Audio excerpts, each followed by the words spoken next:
Soccer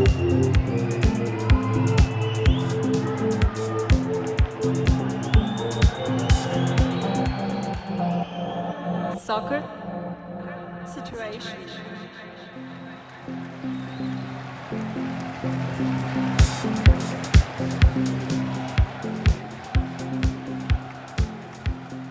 All right, everybody, welcome to episode 66 of Soccer Situations. Pretty good episode. A lot of fun talk coming up in this one, don't you think, Alex?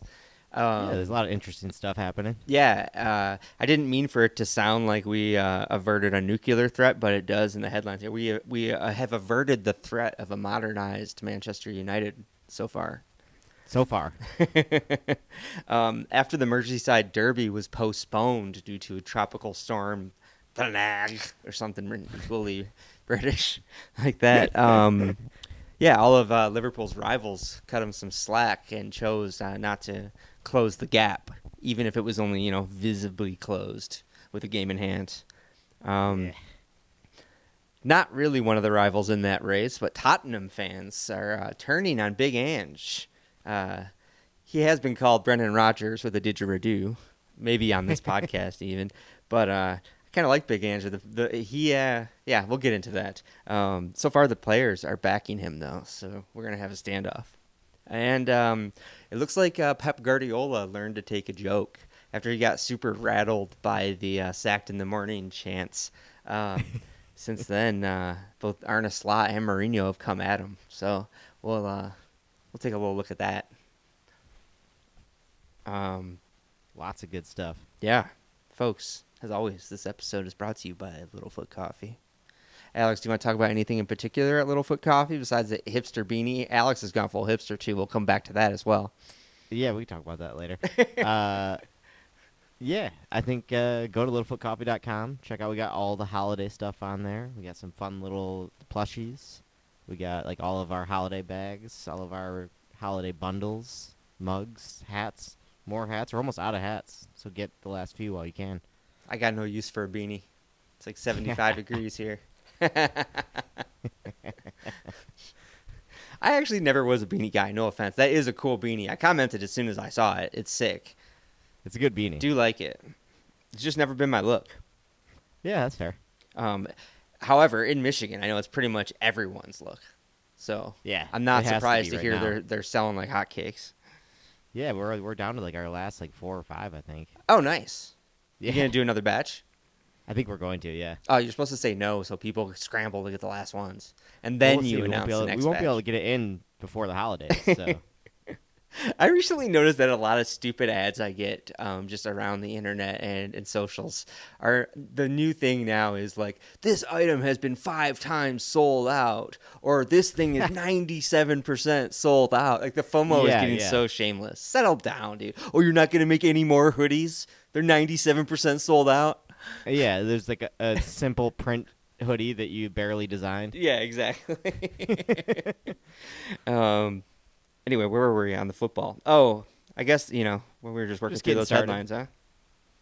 I did have one thing.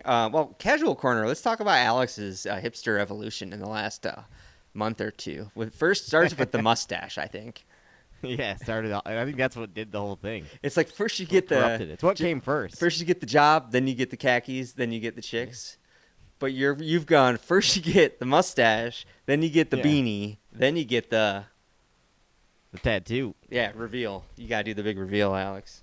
You want me to try and get it in the camera? Yeah, I guess. I mean, we don't have to worry about it if you don't want to. Hold on, let me see if I can do it easily. But Alex did get a tattoo, referencing a song I've heard him sing since he was like 2 years old, I feel like. You've always been so weirdly obsessed with that song. I know, right?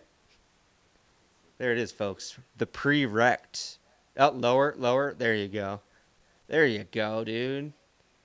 I mean, that's for the, I guess, Skype, not the camera we're going to be uploading from. Oh, yeah. But, the Edmund Fitzgerald. Maybe you heard of it. Hopefully that gets picked up on my camera. I can't hear you at all. We're going to cut all this out. Yeah, we're going to edit that all out. We'll definitely trim it down. But, it's cool, man. Sick tattoo. When you first showed me it, I thought you were messing with me. I didn't think it was real because the sort of like patch thing that was over it, Yeah. you know, I didn't realize. I thought it would be bandaged if it was a real tattoo. I didn't realize there was just like a skin that they could put over it like that. Yeah, I guess I think with maybe like more color tattoos or more intense tattoos, it has to be covered with like a full bandage. I see. But yeah, I think this skin is pretty common that they just like put over it. Okay. And I think you can keep it on for like 3 days, 4 days, and then you take it off. And then you have to start like the normal care routine after that. Moisturize. Yeah, just moisturize and wash it with unscented soap. Okay. Basic stuff. Okay. Cool, man. Do you want to sing the I've song? I've gone full coffee hipster though. Yeah, dude. I mean, you're well behind the curve. It's about time, Alex. It's true. I mean, I've been in this industry for a long time. I'm sure it's going to boost Littlefoot sales by at least like 15%. Yeah, I mean, I will be fully accepted in the coffee community now. You get like a 10% bump for the stash, and then you'll get like another 15 for the chat. Yeah, you get another And the 5% tattoo. for the beanie. Is there a only combo 5 bonus? for the beanie because everyone has beanies. But That's true. But yeah, then the tattoo definitely another 15% bump at least. And like kind of like a weird artsy tattoo as well. Yeah, yeah. Thank God it's not like a coffee cherry. Should I do caffeine? I'm gonna get The caffeine. chemical symbol for caffeine. I kind of like that one though, but more because I want Red Bull all the time. Yeah, that's true. You should be like, this is the chemical symbol for Red Bull. Yeah, what's the chemical symbol for Red Bull? Oh, amazing. Just the Red Bull logo. Oh, man, we didn't mention it in the headlines, but we got some Red Bull-related news today, too. So buckle up for that, folks. Anyway, yeah, let's get into it, Alex. Let's start with, I guess, the Salah deal. Announced, actually, not announced, but it seems like it's happening. It's all over the news. Salah's about to pen a 2-year deal. New deal, huh? Yeah, that's been hanging over Liverpool heads. It's gotten dramatic enough with fans actually creating new flags and banners for him to sign a deal. Yeah. But I think FSG were almost backed into a corner on this, even if they wanted to let him go. They almost had to pull the trigger on a deal now. Yeah, I'd like to believe they were listening to me and were secretly going to let him go or try and sell him off. But no, I'm just joking. I think this is it sounds like it's a 2-year deal. I don't know the terms, but it seems like the right thing to do. The dude has just gone up another level, if anything. He's been so fantastic. Yeah, it does seem like it'd be foolish to let him go now, especially for free. If you can get him signed up, if he has a great year next year, you could sell him with a year left on his contract and at least get something out of him. Exactly right. There's going to be or sell-on. Or he just keeps going. Who knows? Yeah, for sure. Could keep ripping. Yeah.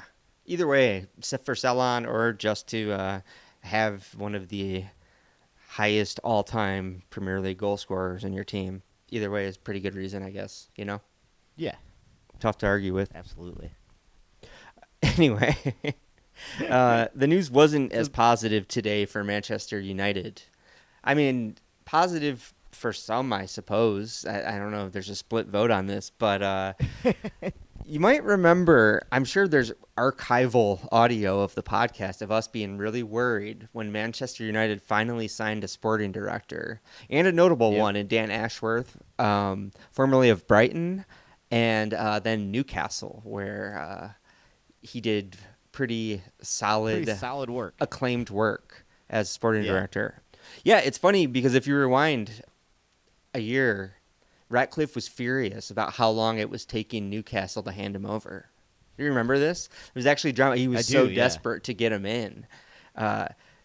It actually resulted in a funny stat. It turned out that from the time United expressed interest in Ashworth to the time the deal actually happened was 5 months, and he was placed on gardening leave for that whole amount of time. So he was actually on gardening leave last year more than he worked for Manchester United, and yeah, the hierarchy decided he wasn't the man for the job. The internet, and by that I mean mostly Reddit, seems to think it's because he wanted Gareth Southgate and not Ruben Amorim. It seems like a strange thing to axe a guy over unless he's like really being salty about it. Yeah, it was being like petty behind scenes about it or something. Also seems, and this is kind of the main gist of the story, so strange to so dramatically and aggressively chase one of the more renowned sporting directors in football and then not let him direct. Yeah, It's right. really a case of like one step forward, two steps back situation. Yeah, none of that makes sense. None of that situation makes sense, and it definitely didn't move the club forward at all. No, I was genuinely like, oh, damn, United finally got a sporting director in place. They're not just going to let Yeah. managers sign people on a whim like it's 1996. I was bummed And about it. we thought they were going to get their act together. Yeah. And I mean, maybe they'll announce another, although it was noted in the announcement that was a pretty curt. Gary Neville was really mad about the announcement, how cold it was. It's pretty funny. But it did say, I did read that they haven't announced whether they're going to hire a replacement or not. So that'll be interesting to watch. They're going right back to the old ways. I don't know. The other funny thing that doesn't make sense about this at all is Ratcliffe mumbled a bunch of nonsense about needing a data department and wanting to invest in data. All the other clubs have data. He really sounded like kind of a crazy old guy that just like saw like buzzword data on the news, like CNN might have talked about it. And he rambled a bunch of stuff about data, but that again, Ashworth was super known for working within Brighton and Newcastle's highly data-driven recruitment systems. He was kind of known for that, being a data sporting director. So it seemed like a logical decision, both of that whole system, him moving toward data and hiring him. It was like, oh, they're doing the right thing. Yeah, it's a weird one.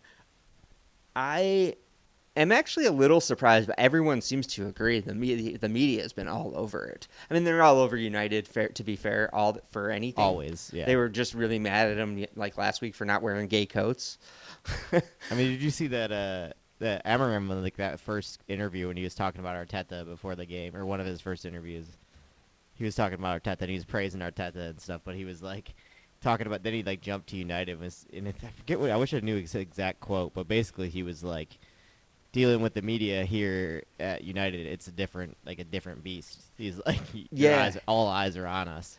Yeah, I think he said something like, I've already talked to the media more here than I did in like all of my years in Portugal or something like that. Yeah. I mean, let's face it, that is what the Premier League is. That's why it's the biggest product. You has the most media coverage. You know, that literally is it. That's what makes a league. That's the money. That's the revenue. Big. But not to say that's a good thing, but it's reality. If you want to, yeah, definitely. Yeah, it's always been the main league we watch by some distance, but it is a little bit sad. More and more year by year recently, I really start to think of it as like the show. Like this is the league, like the NBA is the show for. There's other good basketball leagues in Europe actually. Spain and Croatia go hard, but like the NBA is the show and.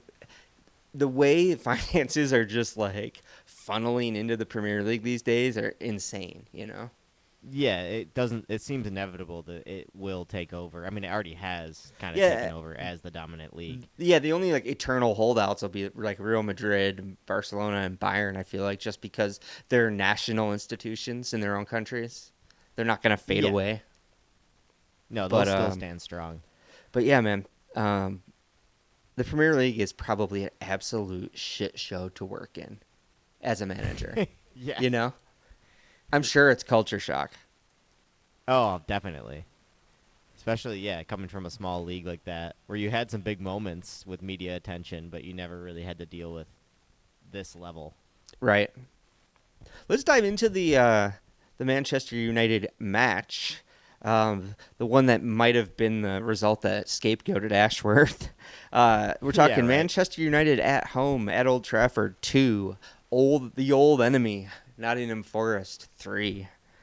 Forest strikes again. Yeah, struck super early, in fact, in like the second minute, I think, from a corner, it was like dude. Minute 30 in, I think. Yeah, dude, just a corner to a big man in the box. Classic. Too easy, yeah. Did you see Martinez got absolutely manhandled in that? Yeah, dude. It's funny. I noted here, Milinkovic just sounds like a big, like, fuck-off Slav, doesn't it? And that's Yeah. absolutely what that guy is. Big block-headed man who can head the ball. Yeah. Yeah, it's He was- pretty... It was a good header, but God, he made Martinez look as small as he is. Yeah, he really, truly handled him. When you worry about Martinez's size as a center back or as a defender, Mm-hmm. you saw it there. Yeah. Yep. I mean, at a certain point, physics is just physics, right? Yeah. Can't stop it. United hit back pretty quickly on a break. Rasmus Højlund tapped in a rebound, I think, off a Rashford chance. Yeah. Yep. And my main take from this is I hate the gladiator celebration. Did you watch this? He does it so seriously, dude. He does. He's like a kid. He probably hasn't even seen Gladiator 1, but he just went and saw Gladiator 2. And he Like does it super amped super on it. He's like, yeah, you know, and I'm just like, dude, it was a tap-in rebound. Settle down, first of all. Second of all, I feel like Yeah. you need to earn that one a little bit. The intensity of that celebration, that's like, Right. I don't know. You need to win a one golden boot at least or something, or carry your team Right. to something before you start doing stuff like that. Also, you're not even pulling ahead or the nail in the coffin goal. It was No, a thank leveler. you. That is a key point, actually. I was going a little Graham Souness and just criticizing the kids for a second. So thank you Yeah. for bringing. That is a really good point. It was not a crucial goal. But it was a rebound tap, a kind of tap in rebound finish to level you up against Forest at home. Yeah, When you need to be just running and getting that ball and going back to center. yeah. You need to be winning these games. Yeah, you know, if you want to give a little. Yeah. Anyway, I'm done policing celebrations. My bad, y'all. But with that result, United sit at their lowest ever place in the table at this point in the season. I think it's worth noting, to be fair, that the table's pretty tight. It up is to about fourth It place. shifts around. So I think Forest went 3 points clear of them there. Yeah, they're not too far off the scramble up top, you know. Yeah. Speaking of a scramble, though, I should have had this higher up in the subheadings here. But Andre Onana, I haven't seen a keeper have that bad of a game in a minute, dude. Yeah. Yeah, he had a mare. Midweek, Quaveen Kelleher cost Liverpool a couple points with just a brain dead moment at the end of the match. Yep. But Onana looked completely shook throughout this whole match, like real shook. Yeah. Which is, I mean, we've seen that, I guess, before. Early on when he first signed, he had a few moments. But He did. he looked But rough. when he had those moments early on, he still looked confident. Kind of like when Yeah. Allison fucks up and misdribbles and gives up a goal. He's still they just still shake Allison, it off and you know. move forward. Onana didn't look like that in this match, dude. He looked absolutely terrified, and it all boiled down to that video. Did you end up finding that video of him trying to take the quick free kick? Yeah. It's excruciating, dude. It's almost like I think you should leave type stuff. We're in the 93rd minute, with United down a goal, and he's out almost at the halfway line trying to spin out a ball to take a quick free kick, and he spins it 10 yards ahead from where it should be spotted. The first time he throws the ball, he notices he fucked up, and he goes to get it, and he brings it back behind the half line and then sets it down, and the ref is like, no, dude, back further. He takes it back a foot and spins it back out, and I was like, what are you doing, dude? No, further. This goes on, 5 or 6 times, him setting down Yeah, it the was ball literally like and a the sketch. ref telling him no, go back further, and he's just looking more and more exasperated the whole time, and the ref is getting angrier and angrier the whole time. I almost can't believe the ref didn't book him. I can't believe he didn't book him for how frustrated he was. It is one of the funniest and most excruciating Premier League clips I've ever seen. Yeah. Really, really Yeah. funny. And after all of that, he lumps it a little heavy, and it just glances off of Harry Maguire's head into the crowd. It's all for nothing in the end, too. That pretty much summed up how things are going for United right now. Man, I almost feel bad for Onana, just because, like I said, he really did look frightened in that game. Almost to a point where it's hard to have So shouted Chris for Wood you. will do to you. What's that? So that's what Chris Wood will do to you. That's what Chris Wood will do to you, and Milinkovic, dude. I do have a positive for United fans, though. Bruno Fernandes, again, dude. What a goal, not just the goal itself, but it's all about that Yeah. ball he played out wide for Diallo. Are they calling him Ahmad now? Yeah. Is it Ahmad? Anyway, Yeah, I think he does go by Ahmad now. that first time ball, dude, was, I hate to say it, not unlike Steven Gerrard style, dude. Just that side was a beauty. lean, just sliced through it. The best technique. Yeah, so satisfying. Yeah, and then good for him, good for Bruno to follow up. He ended up getting in the box, then pulling back a run to just hit a nice finish. I'm speaking out this really awkwardly, but yeah, he ended up just like belting a sick goal to end off the play that he started, and Yeah, I think he deserved yeah, that. he almost had a sick free kick too. Yeah, he did. He hit Still that real well. is doing all he can to keep them relevant. Yeah, He's yeah. in his He is not. He's holding up his end of the deal. So he's far. in his David De Gea era right now, where like the rest of the team is shit, and he's just like he's spinning plates on every, trying to Just do everything to desperate, keep him yeah. afloat. Hilarious. Yeah, that was a hell of a goal. Nice job, Bruno. All right, Alex, it's time for Alex talk. Let's talk Fulham 1, Arsenal 1. Man, Fulham continues to break my heart. I want to keep saying they're my second team, but if they keep doing this to us, I'm gonna start hating them. Yeah, dude. It's all fun and games until the title's on the line. Oh man, I mean as a classic frustration match where they did not really offer a whole lot going forward. But that Jimenez goal was just taken, like, oh my god, it was so beautiful. Yeah. Did you watch the highlights at all? I did. I saw the goal. Yeah. The goal was like, I mean, that's like really their only moment offensively in that first half. That's But the it worst, was right? Such a good finish. Yeah. Yeah, Arsenal though, man. Daisy What the cutter. hell has happened? We can't score. Corner FC, I guess it is, right? Everyone keeps calling us Stoke. Oh, yeah. I didn't work that into the running order because obviously we're on a time crunch. But I do Yeah. want to talk about Arsenal Corner just taking FC. taking heat from everywhere. First it was the dark arts. Now they're just straight up calling you Stoke. They're not beating around the Yeah. bush. Did you see? Yeah, did you see how salty Keane and Neville were with Righty? No. Did I send But you I that don't clip doubt of it. them? They were just talking so much shit about Arsenal's performance in that match. Oh, really? Against United midweek, and like being super salty about the corners. Oh, that's It's like, funny. what are you like? Come on, guys. Are you kidding me? I like to think that that's just those two being products of the era of that rivalry in particular. Those two probably Yeah. fucking hate Arsenal, dude. Like, for real. Oh, I'm sure they do. I mean, despite Righty being the best dude in the world, like those old fires still get rekindled. Oh yeah. When they face each other, you could tell there's an extra level of like there's still hatred there. Yeah. Gary Neville, for all his fucking dingusness and what an idiot he is, you got to admire that. Like, you can see the heartbreak on his eyes that when United are shit. You know what I mean? Yeah, it hurts him. He cares It really a lot. hurts him. Which is respectable. But yeah, what else do you have to say about that game? It's Raul funny. Jimenez is sick this year. Yeah, that was like I said. Fulham didn't really have a ton of moments other than that. Actually, poor Emil Smith-Rowe. He made a brilliant run early in in the first half, and they played a ball to him, and he took the worst possible touch.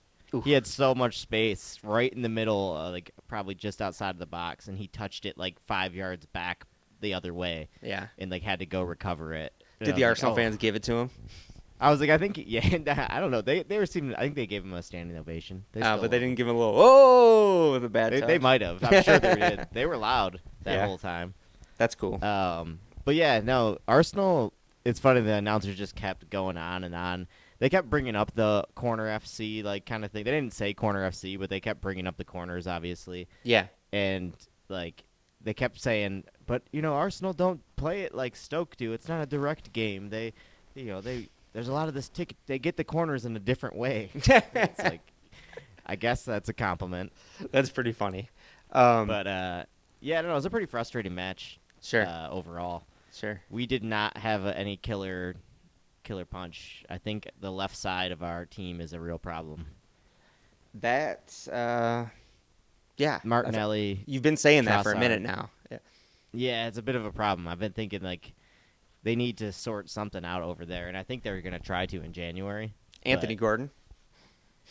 Anthony Gordon. They mentioned during the match, the commentators mentioned Isak.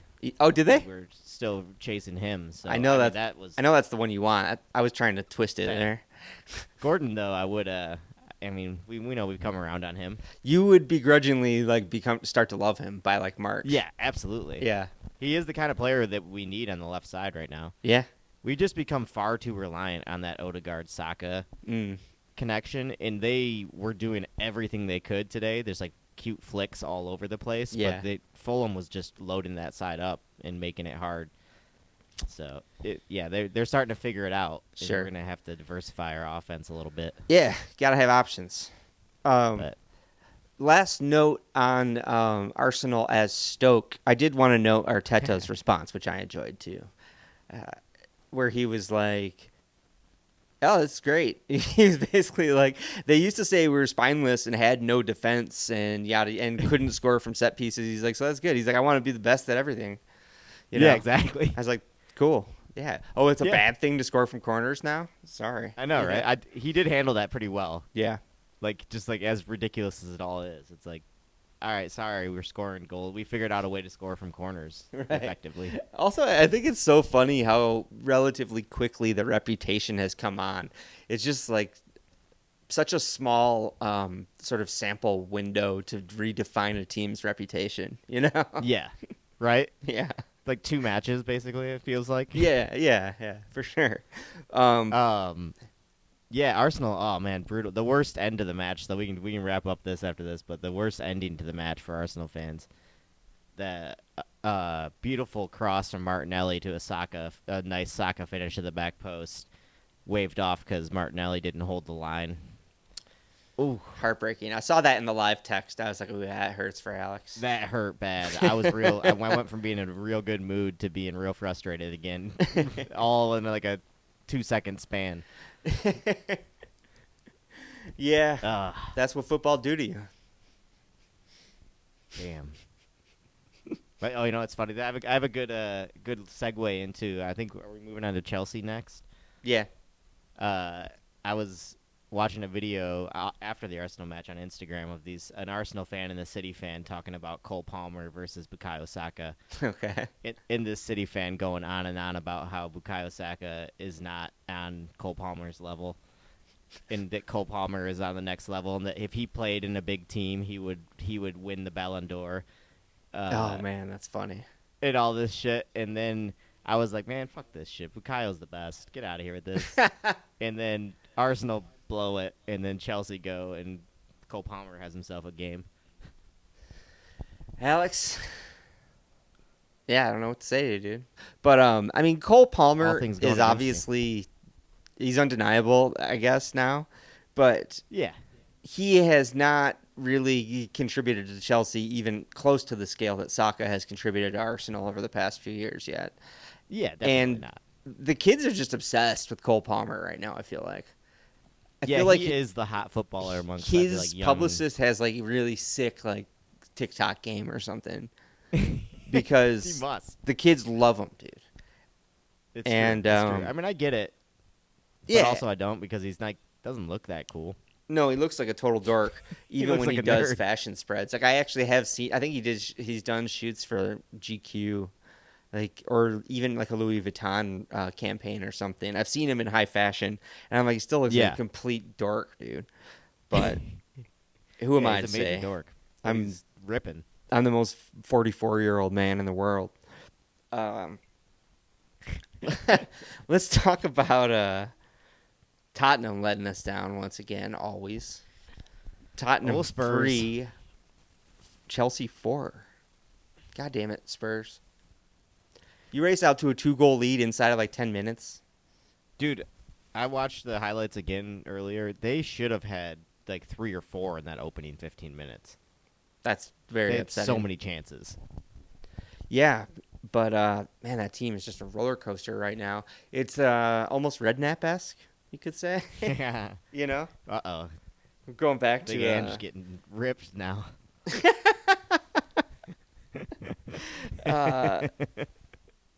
Big Ange is in trouble.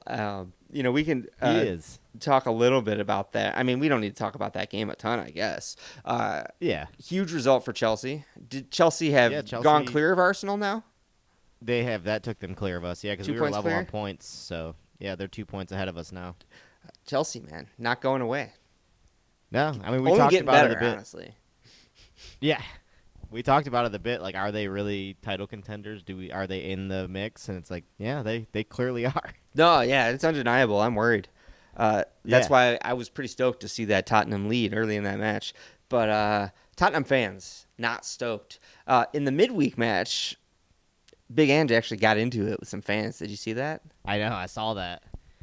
Don't see that too often, especially from who seems to be like a very good-natured kind of quiet guy, you know? Yeah. He seems to take everything in stride pretty well when you based on press conferences and like his personality a bit, but Did the exchange get broken down at all? I didn't see any. I didn't really see anything about the breakdown of it. Okay. It looked fairly. I mean, it was not the most heated exchange I've ever seen. Yeah, it's a Spurs version of manager drama. Yeah. Yeah, he seemed like kind of chill in the end of it. Like Sure. just kind of nodding his head and walked away. Yeah, it's But- not Roy Keane threatening to meet someone in a parking lot, which he did recently. Yeah. He didn't take it to that level. That one did get broken down, by the way. What the fans said to Roy Keane was, "You're a better pundit than you were a manager," which is really, like, in a way, a compliment. And he was undeniably a bad manager. He was never a success anywhere. And I Yeah. think it was Ipswich where he actually got them relegated or something too. That's right. Yeah, he did manage them. And fucking Keno, you're a better pundit than you were a manager. I'll meet you in the fucking parking lot. Psycho. Yeah. Absolute That's psycho. Big jump, dude, to take it to that quickly. Right? I don't think we talked about that on the Insane. pod, did we? I don't think we did, no. We're going like a week back or so, folks. Sorry. But you know what? It's fine. Literally every time I listen to the Football Ramble these days, they're talking about something we talked about a week ago. But, yeah. Spurs struggling. They get the big scalps. Although they didn't get the big scalp today, I guess we should say. I mean, man, they really shot themselves in the foot today, really. Like, they had so many chances. They gave away 2 penalties. I was going to say 2 penalties, right? Yeah. Yeah. Like, they should have, got minimum gotten a point out of that game, and they Spursed it up big time. I didn't plan ahead or warn you, but should we speculate about Spurs managers if Ange is out? Ooh, The players next Spurs officially manager. backed him today, but where there's smoke, you know? I mean, obviously, the first one right away has got to be Graham Potter, right? He's Yeah, still that's a floating good- out there. Yep.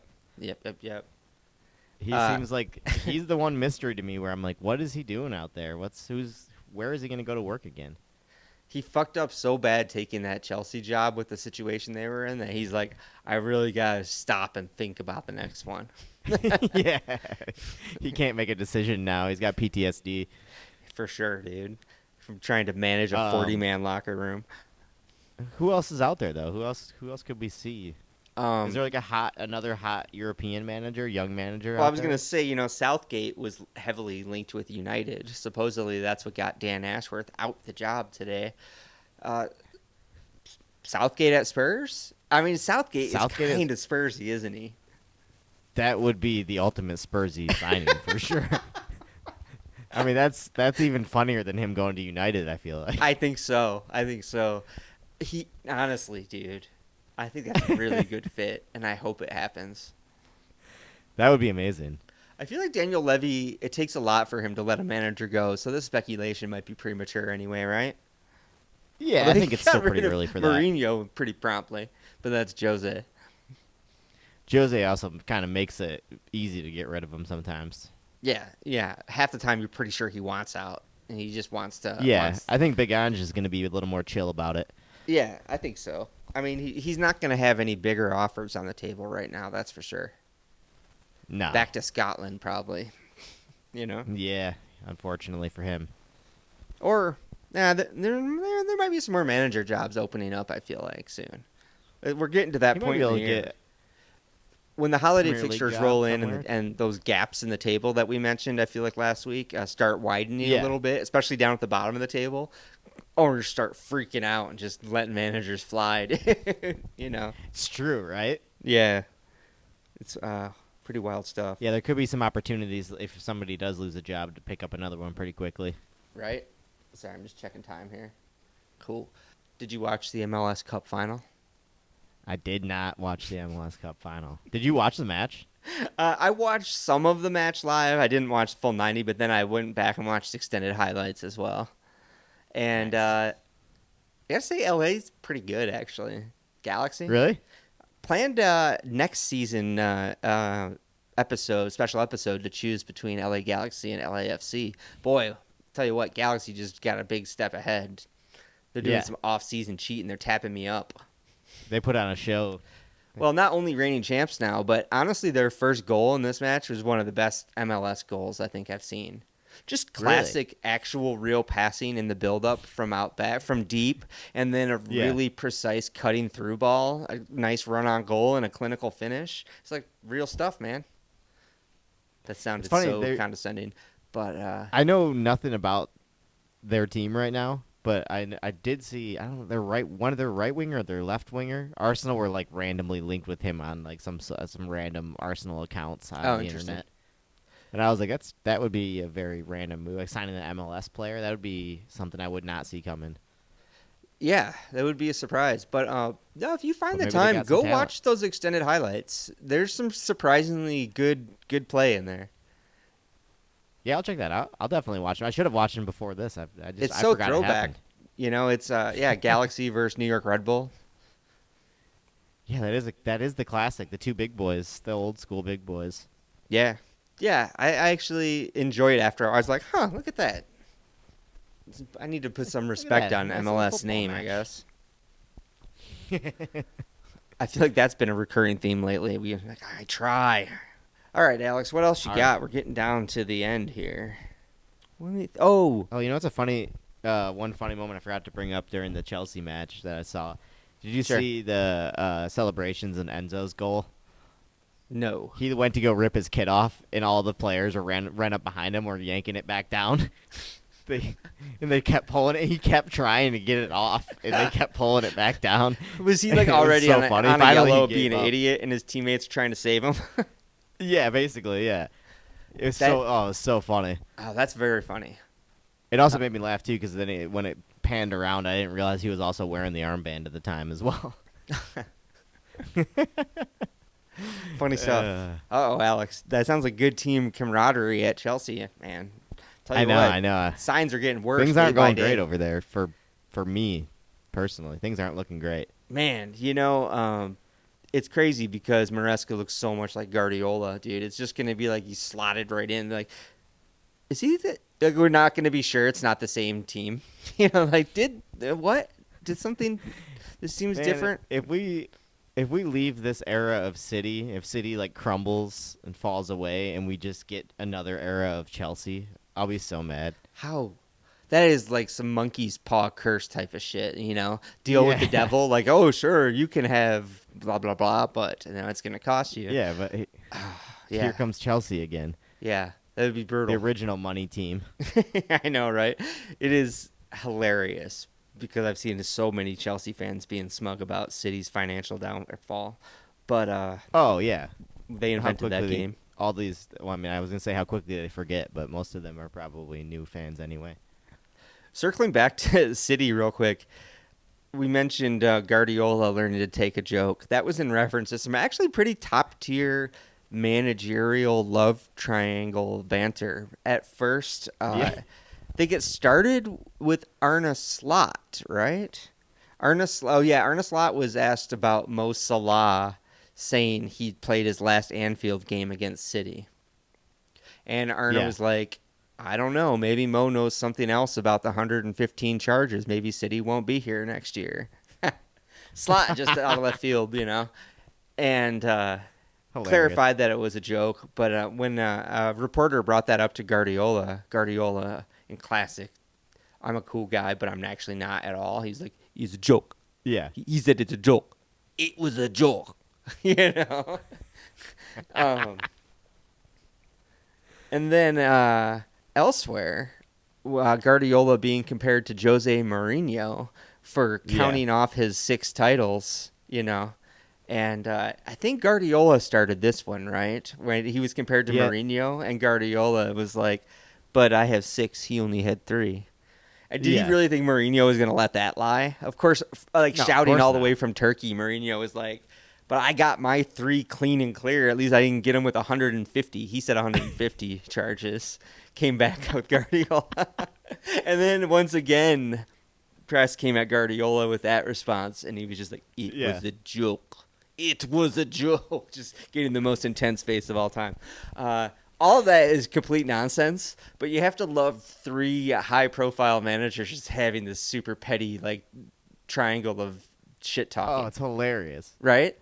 Especially because it's like 2 managers kind of bullying Guardiola a little bit, who's in the middle of a crisis. Guardiola definitely kind of coming off like Drake suing his record label because he thinks they pumped out Kendrick's record diss tracks. Right? Shades of Drake from Guardiola here. It's funny stuff. Yeah. I just love that Mourinho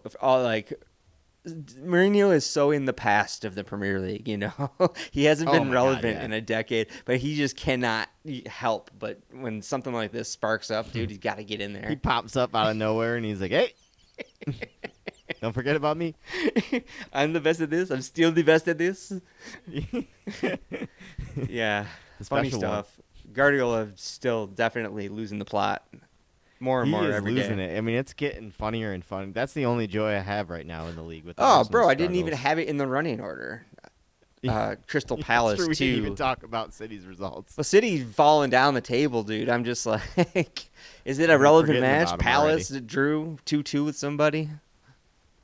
Yeah, man. I can't believe we didn't talk about that. Yeah. Sorry about that. Yeah, that's funny. Behind the curtain, folks, these days I am running home from work to try and get this recording done ASAP so Alex doesn't have to be up all night. And it's still early here. Some stuff slipping through the cracks. I definitely need to work on developing a new workflow throughout the week for producing this. Yeah. Adjusting to the new schedule. Yeah. Are you just at Go Get 'Em now? Yes. Yeah. Yeah. Both places demanded weekends, service. That makes sense. I couldn't do both. So that's a bummer. But so far, so good at Go Get 'Em. It's funny. Oh, I have celebrity update. I almost forgot. And this is by far the most I've seen the people at large and my coworkers react. I didn't realize just how famous this person is. Tyler, the Creator.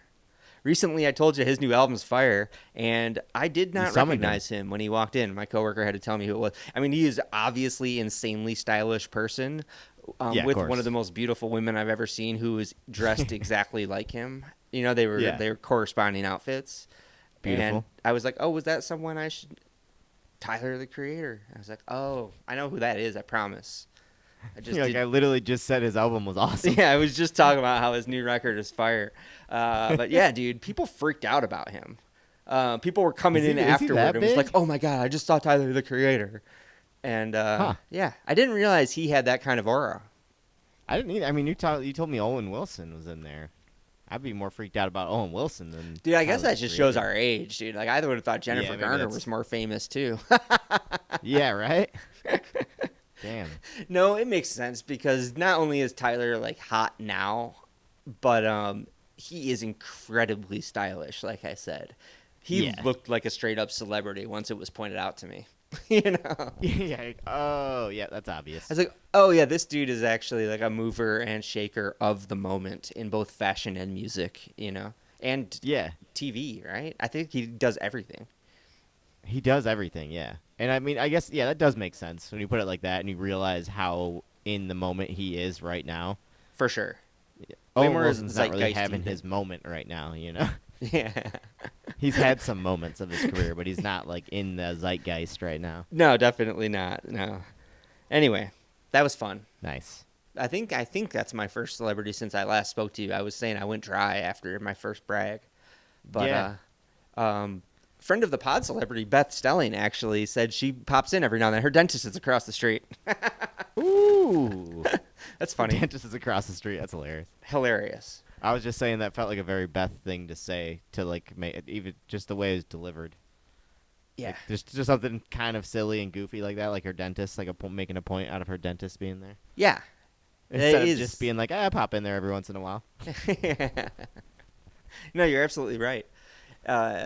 She has a show I'm going to try and go to next week. I've said I'm going to go see her like 3 times since I've been here, and I've just been too broke and or exhausted.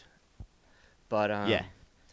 And also being on the west side is tough because she always plays these hip spots on the east side, you know. Oh, really? Yeah, like the one I want to go to is actually all the way out in Highland Park, which is literally like an hour and 10-minute drive, I feel like. Is it that far away from you, Highland Park? Yeah, yeah. I mean, Damn. yeah, in LA traffic, it's an hour. Mile-wise, I don't know, 15 miles but away or something. all that matters is the traffic time. Yeah. But yeah, it's in the across city, that's town. how you have to live. What you have to live by. What's up? I said in the city, that's what you have to live by. Yeah. But otherwise, LA continues to be sick.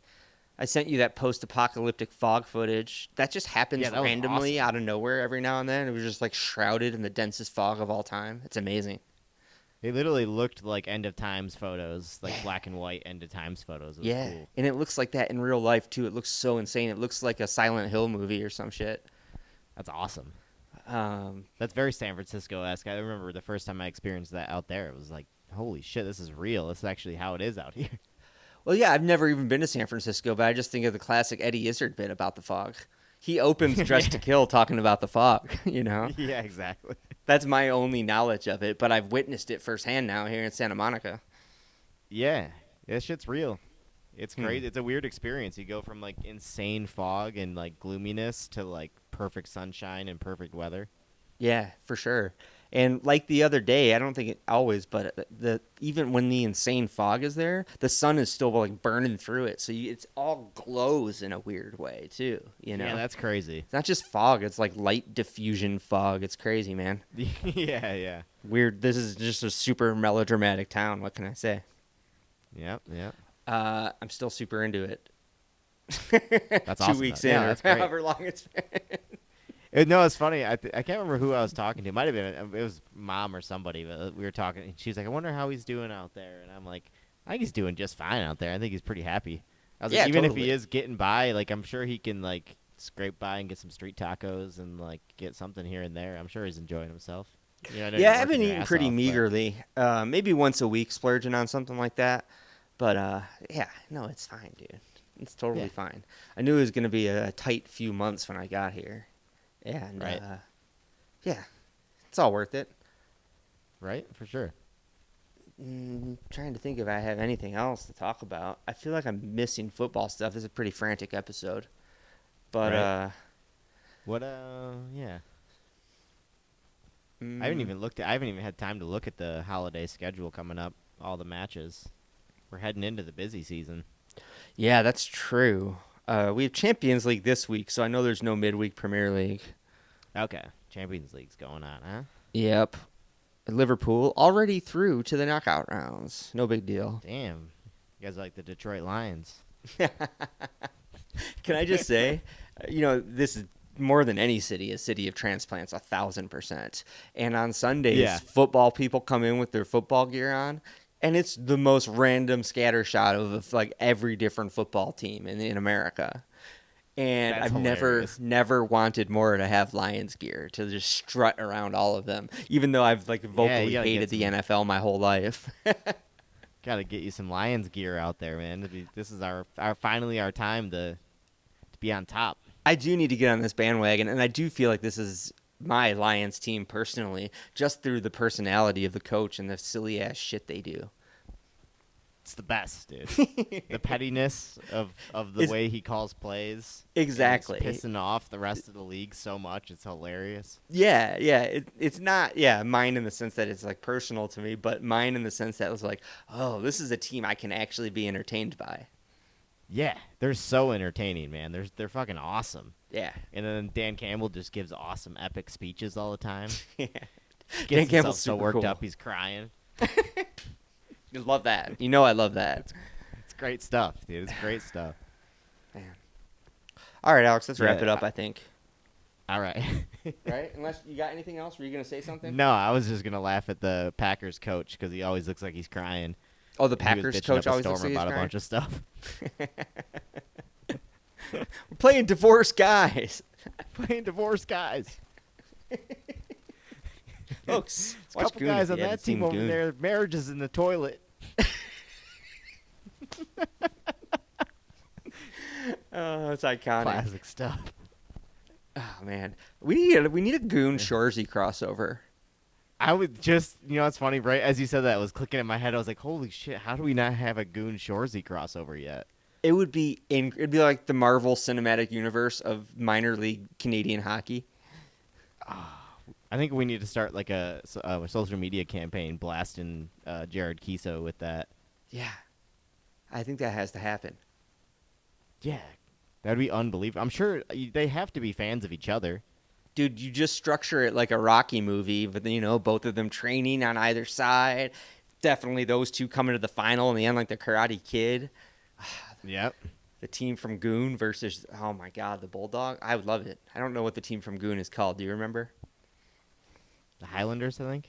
Oh, yeah. Good call.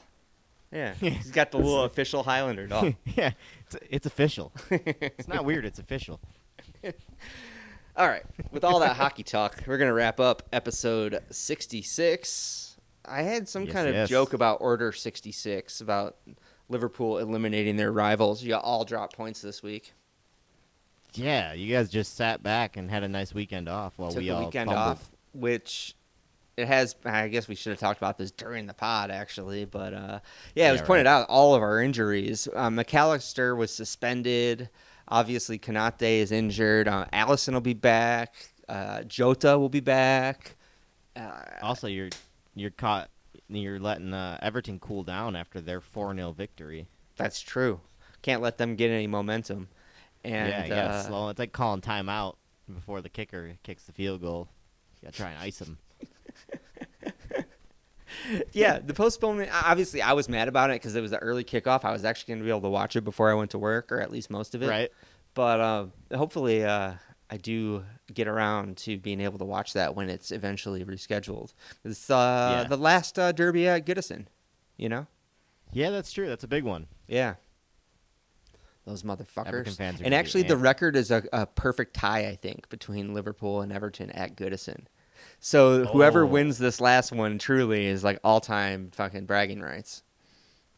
That is huge. That's actually huge. Personally, yeah. I would say equal split on their ground is already bragging rights for Liverpool, but yeah, definitely. but yeah, no, you But want to still, go out if you can having one end it- more, definitely, right? If you end it with more, that's such a slap in the face to Everton fans. 1,000%. Burn it to the ground.